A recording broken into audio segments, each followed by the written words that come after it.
Hi guys and welcome back to a new video. In today's video, I will be talking about all the different mounts that will become way easier for you to farm when the War Within will launch. So all these different mounts are from past expansions and not from the War Within, and as you will see, they will be easier to farm for many different reasons. So let's start at number 1 with all the different mounts from Battle for Azeroth and especially from the different raids. So right now you can already solo some of these different bosses, and some people are even able to solo Mythic Nazoth, but it's still very difficult to do. Hopefully with the War Within and with the increased eye level, you will be able to solo these different bosses way more easily, and hopefully like that you will be able to have more chance at getting these different mounts. So of course keep in mind these different mounts are still very rare, but at least now you will actually be able to start farming them on a regular basis. So first from Nyarlathotep, from Nazoth in Mythic difficulty, we have the Nyarlathotep Alseer, which is this mount right here, a really cool mount. And then next to that, we also have two mounts from Battle of Dazar'alor. So first we have the Glacial Tidestorm that you will be able to get from Jaina in Mythic difficulty. And then next to that, we also have Gmod that you will be able to get from the Eye Tinker Mechatorque. And here you can do it on any difficulty, and normally you will still have a chance at getting this mount. So this is something that players have already been able to farm and solo pretty easily.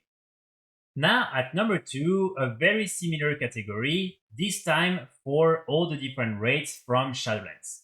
So here it might still be a little bit difficult for many of you to solo some of these bosses, especially the last bosses. But for instance, a lot of players are already able to solo Sylvanas in Mythic difficulty, and hopefully in the War Within it will become even easier to do these different solo runs.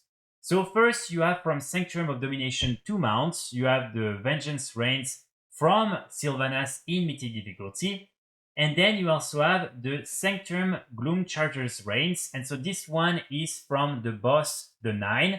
And this one is very similar to Gmod. And you can actually get it when doing the raid in, for instance, normal, heroic, and even LFR difficulty. So this is something that players have already been able to farm pretty easily. But even in normal and heroic difficulty, trust me, some of these bosses can be a little bit annoying to solo.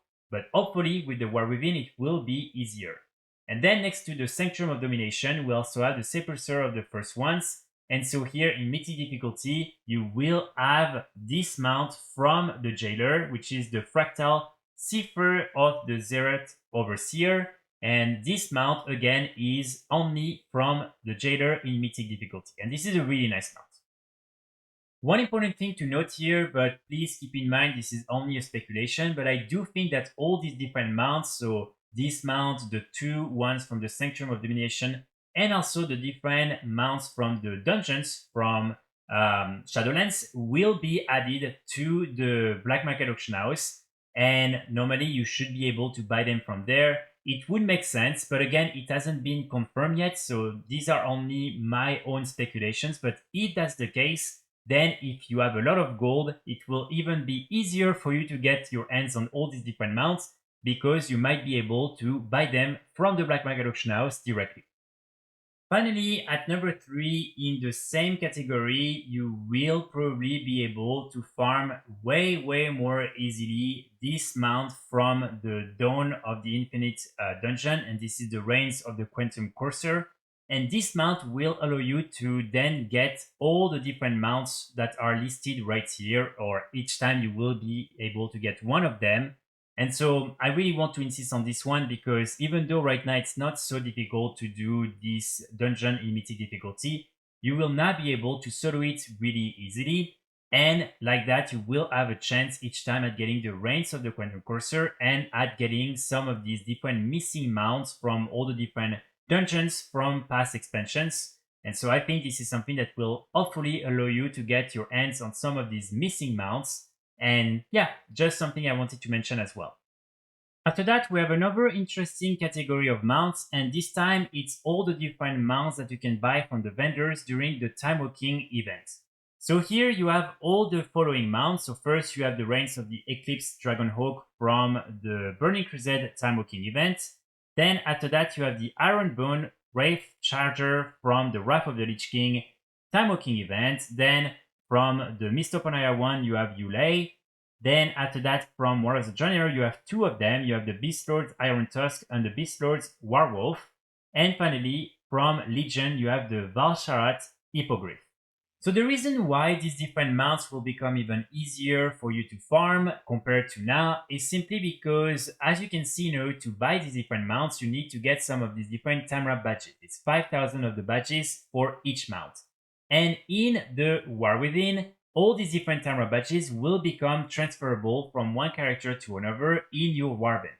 So it means that you will be able to farm all of them on different characters and then transfer all of them on one character and buy the mount with all the different Timereaver badges. Especially, one thing to remember is that each time when there is one of these different Timewalking events on each of your characters, you will be able to complete the first dungeon in Timewalking difficulty, and on the last boss you will get one of these quest items, and when completing the quest you will receive automatically 500 Timereaver badges. And so, as you can imagine, if you do that on a few characters, 10 in total, but of course each time you will get some more badges by just doing the dungeons. If you just do it on a few characters, you will then be able to have enough in order to buy these different mounts directly. So, in my opinion, it's going to become even easier for you to buy the ones that maybe you still don't have from all the different Timewalking events. And hopefully, who knows, by then we will also have Timewalking Battle for Azeroth, and so maybe one of these new mounts will be added as well. And for you that are curious about the overmount that you can get from the Timewalking events, which is this one right here, the Infinite Timereaver, sadly this one is not something you can buy from the different vendors. This is a rare drop from any of the bosses, and so this one is not really going to get any easier. The only way for you to get it that is maybe a little bit more easier is through the Quantum Courser's mount that I already mentioned. Another similar category of mounts are all the different mounts from the Darkmoon Faire. So here you have 3 in total. You have the Darkmoon Dancing Bear, you then add the Darkmoon Dirigible, and finally the Swift Forest Strider. So all these different mounts are only obtainable through the Darkmoon Faire, and each time in order to get these different mounts, you will need to obtain some Darkmoon price tickets, which are the different currencies from the Darkmoon Faire, and you will then be able to buy them from this vendor right here, Lara. So as you can see, for the Dancing Bear and the Swift Forest Riders, it's 180, and then for the Darkmoon Dirigible, it's 1000. So the reason why, again, it's going to be easier in the War Within is because these different Darkmoon price tickets will become transferable from one character to another in your Warband, and on any of your characters, including new characters, for instance, level 10s that you will create, you will be able each time to get this one-time quest that will require you to just do a few things in the Darkmoon Faire Island, and then like that you will obtain 100 of these different price tickets in less than probably 10 minutes. So it means that if you really want a lot of these different Darkmoon price tickets, you can just do it on all your different alts, and if you don't have a lot of alts, just create some of the different allied braces or any characters that are maybe level 10 or something like that, and then you can go to the Darkmoon Faire, do the quest, transfer all the different price tickets to your different characters, and like that you will have all the different price tickets you need in order to buy all the mounts in no time. Then, similar to this category, again, you will have all the different mounts from the Argent Tornament from Wrath of the Lich King. So here, most of these mounts are things you can buy from the different vendors inside of the tournament, and you can purchase all these mounts with some champion seal. And these different seals are again the currency linked to the Argent Tournament, and these different seals will become transferable. So similar to what I said for the Darkmoon Faire, for instance, what you will be able to do is to simply farm a lot of these on all your different characters separately, and then to transfer them on your main character in order to buy all these different things. So here it's not as easier as the Darkmoon Faire because there's not this one-time quest or something you can do every week in order to get tons of these different champion seals. Mainly you will be able to get the different champion seals by doing all the different daily quests, and also by doing the heroic dungeon from the Argent Tournament, and like that you will be able to get some of them from the different bosses. So it's still going to take some time, but in my opinion, it's just easier because if you really want to farm them, then you can get a few of your characters. You can do all the different daily quests and transfer everything on one of your character each time. And of course, for me, what is probably going to become the easiest way, and let's say the one that will require the less effort, is probably by just doing the dungeon every day in heroic difficulty. And like that on all your different characters, each time you will be able to receive some of these different champion seal, and you will be able at some point to get enough to buy all the different mounts. And this is something that in my opinion will become a little bit easier. It's not as insane as these other categories I mentioned before, but still something I wanted to mention. And so here you have quite a lot of these different mounts. Not all of them are things you need to buy with the different champion seals. As you can see, some of them is mainly with gold, but you will still have a lot of these different mounts. And so again, all these different mounts are things that normally you should be able to farm a little bit easier in the War Within. Now, another very interesting thing that will be added in the War Within are the Warband reputations. Basically, what it means is that when you're farming a reputation on one character in your Warband, it will be shared with all the other characters in this Warband. So the progression will be the same. Same as, for instance, honor level now across your icons. So as you can see, for instance, I tested it on the beta. And as you can see, when doing a world quest on one character and then doing the same world quest on another character, it just adds to what I already got before. So with this new Warband reputation system, all the different reputations, of course, from the War Within will be included, and also all the different reputations and factions from Dragonflight. And so here, the different mounts that you will be able to get through the different Renowns are things that will not be able to farm way more easily because you will be able to farm these different reputations way faster, simply because you have different weekly quests that you will be able to do on all your different characters, and also these different type of world quests and other things that will bring you a lot of reputation for these different factions. So in total, as you can see, we have all these different mounts right here. We have the Azure Skitterfly, the Brown Scouting Autok, the Brown War Autok, the Tame Skitterfly, the Verdant Skitterfly, the Yellow Scouting Autok, and also the Yellow War Autok. So all these different mounts are really things that now you will be able to farm way more easily. As you can see me, I haven't done any of that. I haven't really done any reputations whatsoever. So I'm definitely happy with this change. And hopefully, if you're in the same situation as me, you will be able to get them soon after the release of the War Within. Now, another category of mounts that are linked to one of the currency that will become transferable within your Warband is from Shadowlands, and this time it includes all the different Covenant mounts that you can buy with the different infused ruby and also the reservoir anima.